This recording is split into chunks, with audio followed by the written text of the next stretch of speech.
O Senhor esteja convosco. Proclamação do Evangelho de Jesus Cristo segundo Marcos. Naquele tempo, João disse a Jesus: Mestre, vimos um homem expulsar demônios em teu nome, mas nós o proibimos porque ele não nos segue. Jesus disse: Não o proibais, pois ninguém faz milagres em meu nome para depois falar mal de mim. Quem não é contra nós é a nosso favor. Palavra da salvação.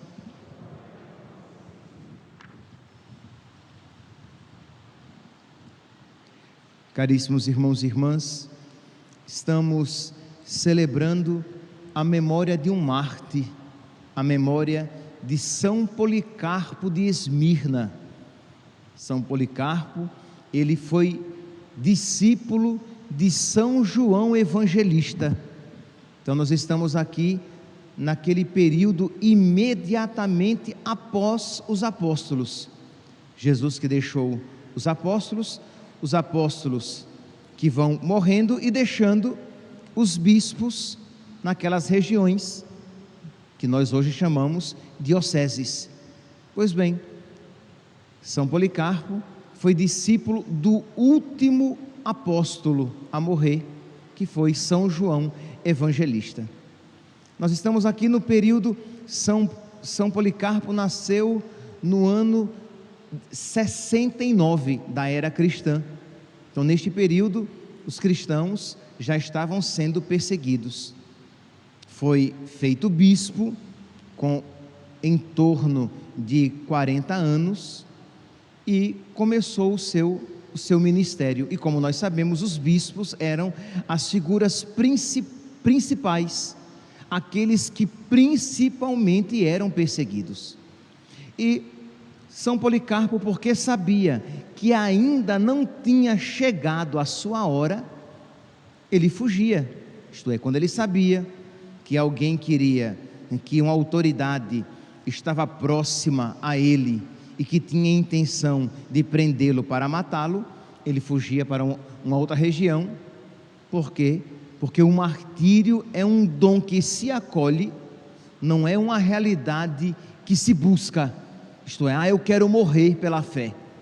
Isto é, uma vez que você percebe que você é chamado a entregar a sua vida cruentamente, a derramar o seu sangue, você abraça a vontade de Deus. Por exemplo, o próprio Jesus, em alguns momentos, quando queriam matá-lo, ele segue em frente, porque ainda não tinha chegado a sua hora. Mas quando chegou a sua hora e os soldados vieram prendê-lo, ele perguntou: a quem buscais?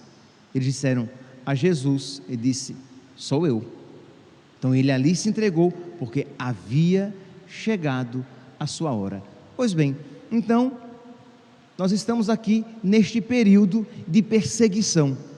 São Justino, também mártir, São Justino, ele diz assim: por não renegarmos nossa fé, somos decapitados, crucificados, jogados às feras, encarcerados, queimados e entregues a todo tipo de suplício.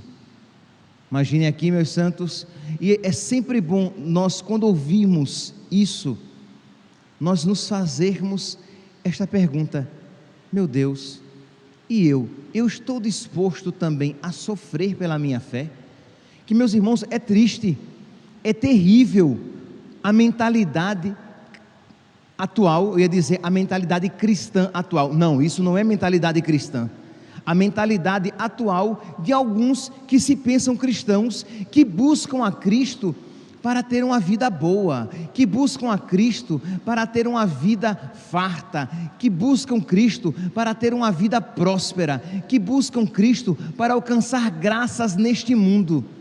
Isso é uma busca interesseira, e este não é o espírito cristão.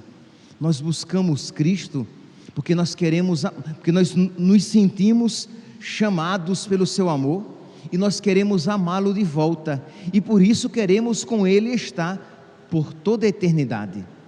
Mas nós não buscamos Cristo, nós não devemos buscar Cristo com interesses neste mundo, porque, como diz a própria palavra de Deus, como diz São Paulo, né, na palavra de Deus, se é para este mundo que nós colocamos a nossa fé em Cristo, nós somos os mais dignos de pena. Então nós precisamos pedir a Deus que vá purificando a nossa fé, que vá purificando a nossa espiritualidade, que Ele abra os nossos olhos para que nós vejamos que as promessas eternas, que as promessas para a eternidade, elas são maravilhosas e de que vale a pena tudo perder por causa de Cristo.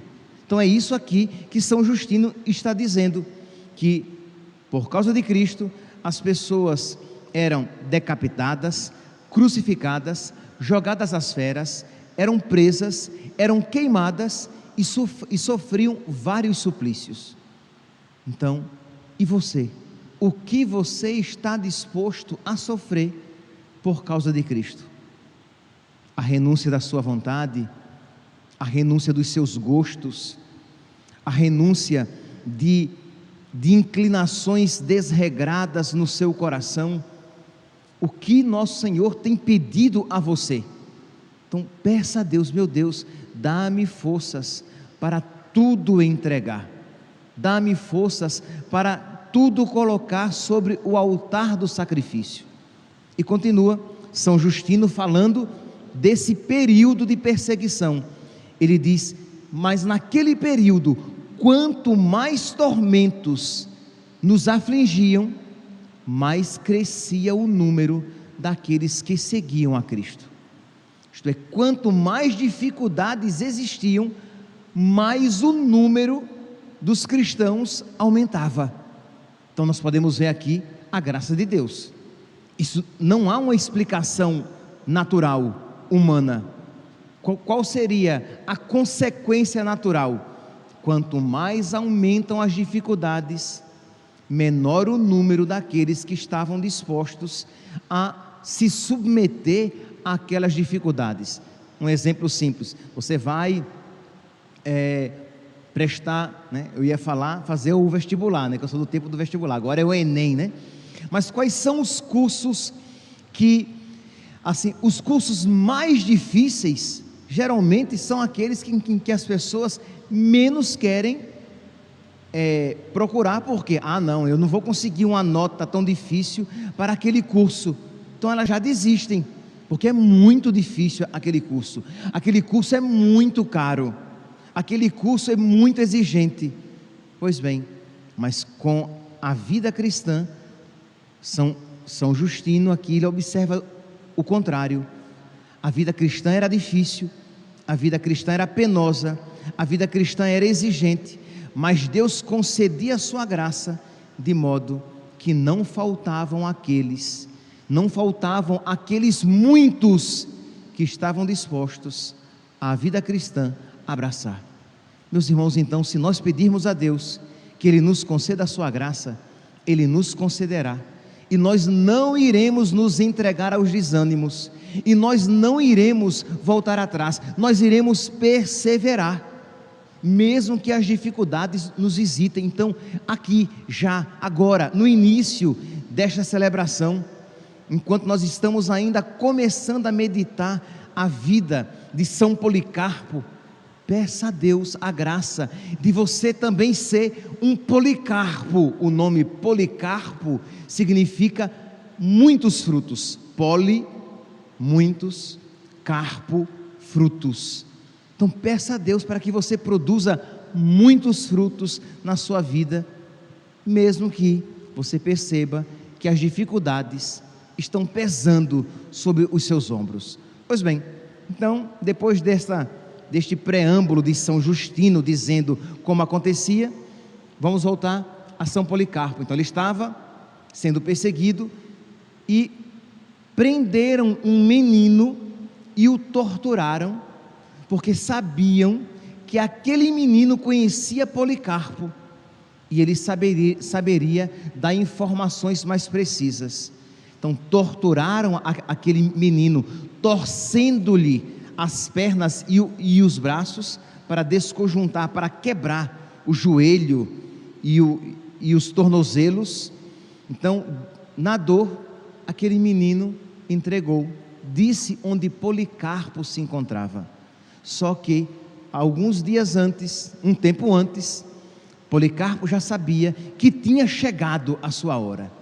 Quando os soldados chegaram à casa onde Policarpo se encontrava, Policarpo, que tinha tido a oportunidade de fugir para um outro lugar, ele ali permaneceu. Diz que ele estava no cômodo superior. Ele desce, pede, se entrega. Diz que os soldados se espantam quando veem aquele homem, aquele velho homem, aquele homem com 86 anos de idade, mas com tanta convicção e alegria até de entregar a sua vida por Cristo. Diz então que Policarpo desce, pede que uma refeição seja dada àqueles soldados e pede a autorização de fazer uma oração antes de partir com ele, né, para que fosse entregue às autoridades. E se deteve durante 2 horas em oração. Diz que foi algo tão sublime que os próprios soldados ficaram ainda mais constrangidos em querer prender aquele homem. O levaram e durante o caminho diziam a ele, como que querendo dar um bom conselho: sacrifica aos ídolos, lança um pouquinho de incenso para o imperador e você estará salvo. E disse que Policarpo não respondia palavra alguma. Mas diante da insistência daqueles homens, ele disse: eu não vou sacrificar, eu não vou jogar incenso aos ídolos, ao imperador. Entendam aqui, meus santos, a mentalidade era a seguinte: jogar incenso para o imperador era um ato cívico, era uma maneira que você tinha de demonstrar que você queria bem o imperador e que o adorava. Então, só que aquilo que as pessoas faziam tranquilamente, Policarpo sabia que era indigno de um cristão. Um cristão não poderia adorar nenhuma outra divindade, nem o imperador. Então ficou firme no seu propósito. Chegando, aproximando-se do local onde ele seria executado, diz que o procônsul foi ao encontro dele e disse: o senhor é um homem de idade avançada, o senhor é um homem considerado por muitos, sacrifique ao imperador, lance um punhado, 3 grãos de incenso para o imperador e nós salvaremos a sua vida. E diz que Policarpo responde da seguinte maneira: há 86 anos que eu sirvo a Cristo e Ele nunca fez um mal a mim. Como posso eu então maldizer o meu Rei, meu Senhor e Salvador? Eu não vou dar essa tristeza ao meu Deus. Eu não vou fazer isso que vai desagradar-lhe tanto o coração. Eu não vou novamente dar-lhe um bufetão e uma cusparada. Eu não vou aumentar o seu sofrimento suportado por mim na cruz. Meus irmãos, como nós deveríamos ter isso em mente diante dos pecados que nos são propostos? Quando um pecado nos vem à mente, quando uma sugestão demoníaca vem a nós, uma possibilidade de pecar, e você diz: eu não vou fazer isso, eu não vou desagradar nosso Senhor, Ele é tão bom comigo, por que é que eu não vou suportar esta palavra desaforada desta minha irmã e não vou retribuir-lhe na mesma moeda?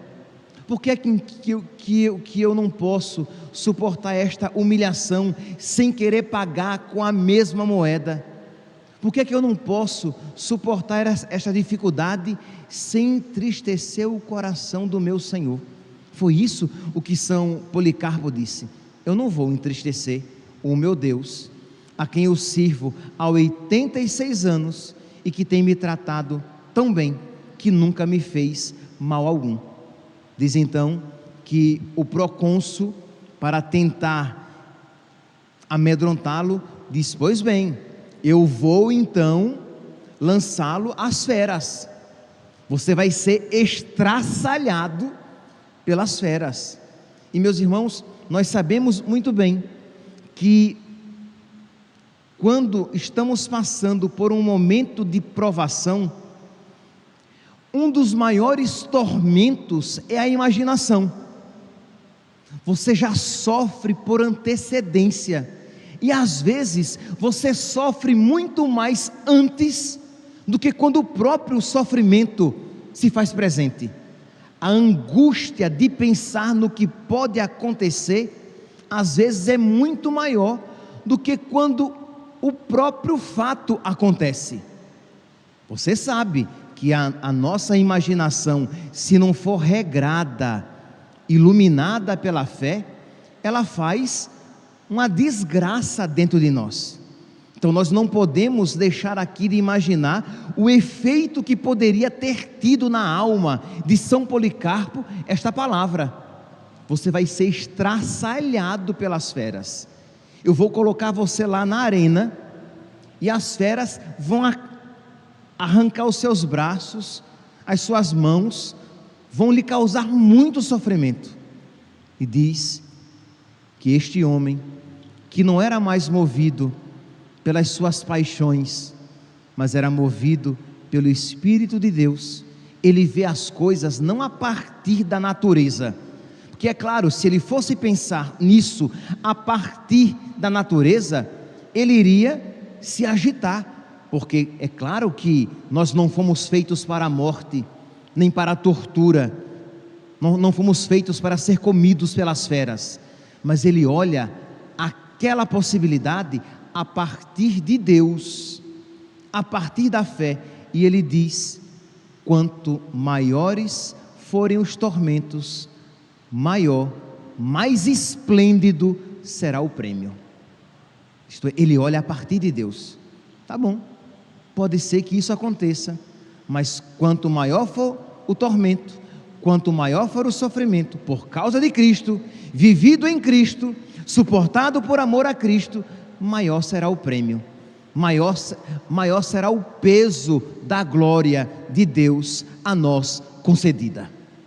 Então, meus irmãos, nós precisamos aprender a ver e a mesmo sentir as coisas a partir de Deus, a partir da nossa fé, porque senão nós seremos entregues às nossas paixões, nós seremos entregues à nossa imaginação louca, que vai nos atormentar e nos prostrar diante dos sofrimentos que nos visitam, dos tormentos que insistem em bater a porta da nossa vida. Então, diante daquela afirmação, São Policarpo dá essa resposta, diz que o procônsul fica estarrecido e diz: homem, eu vou mandar queimá-lo, tu serás queimado, tu serás feito, né, um holocausto. E diz que ele silencia diante daquela palavra, porque há 1 ano ele já havia sonhado, Deus já havia a ele concedido saber que ele seria queimado. Então, quando o procônsul disse aquilo, ele se calou, porque sabia que seria aquele o seu fim, e disse: faça-se.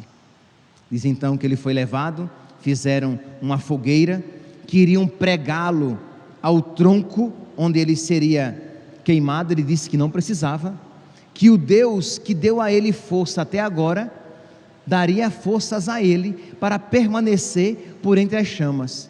Diz que ele retirou as sandálias, coisa que há muito tempo ele não fazia, porque os fiéis se adiantavam e desatavam as suas sandálias, porque queriam ter a honra de tocar nos seus pés. Tão venerável ele já era em vida, as pessoas reconheciam a dignidade daquele homem. Então, aquele homem de 86 anos retirou as sandálias, retirou o manto, foi colocado lá por entre a madeira, e tocaram fogo.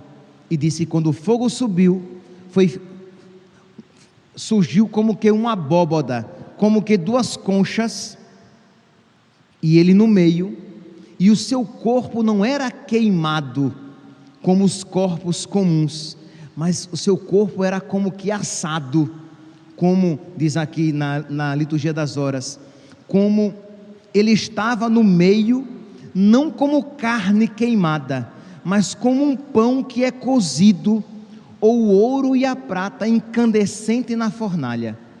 E um outro milagre ainda acontece, além desse, do corpo dele ficar intacto, mas apenas bronzeado.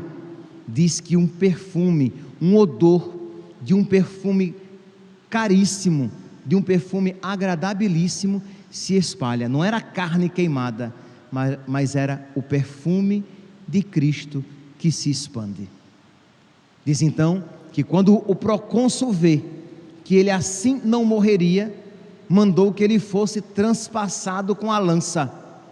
Foi então um soldado e perfurou-lhe o peito, e diz que uma abundância de sangue começa a jorrar, que apaga a fogueira.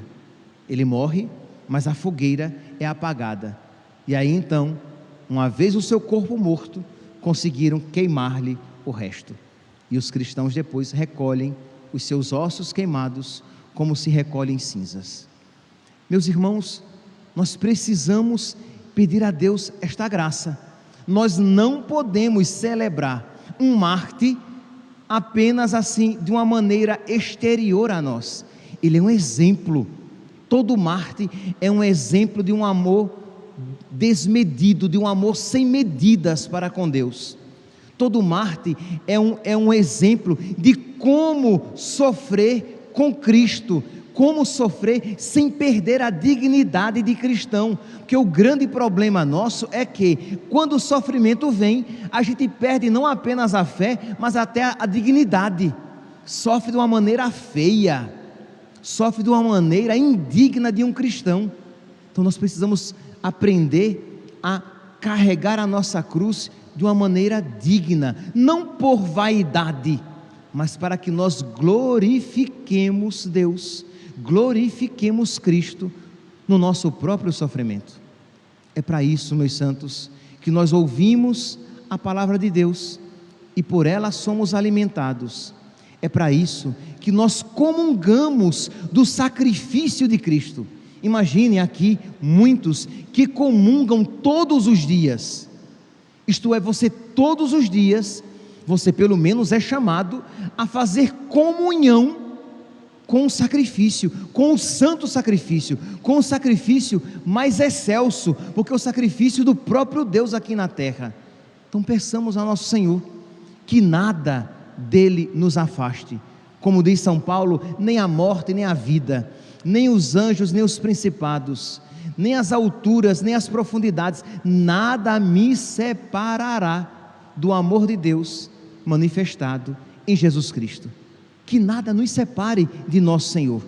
Então peça, se você está passando por uma dificuldade, se você está passando por uma provação, peça a nosso Senhor, por intercessão de São Policarpo, dos seus santos de devoção, a graça de você olhar para esta situação a partir da luz de Deus, a partir do Espírito Santo, e não simplesmente a partir dos seus afetos, porque se você olhar os seus sofrimentos e as suas provações apenas e tão somente a partir dos seus afetos, você sucumbirá, você não vai suportar. Por quê? Porque as suas paixões entregues a si mesmas são loucas, são desgovernadas. A sua imaginação, simplesmente iluminada pela sua mera inteligência humana, ela lhe será destrutiva, mas a sua imaginação e as suas paixões, guiadas pelo Espírito Santo, farão você ver que todo o tormento e dificuldade neste mundo suportados por amor a Cristo, são pérolas de glória que Deus reserva para nós. Que Deus, meus santos, nos conceda, como concedeu a Policarpo, a graça de uma santidade à prova de fogo. Louvado seja nosso Senhor Jesus Cristo. Para sempre seja louvado.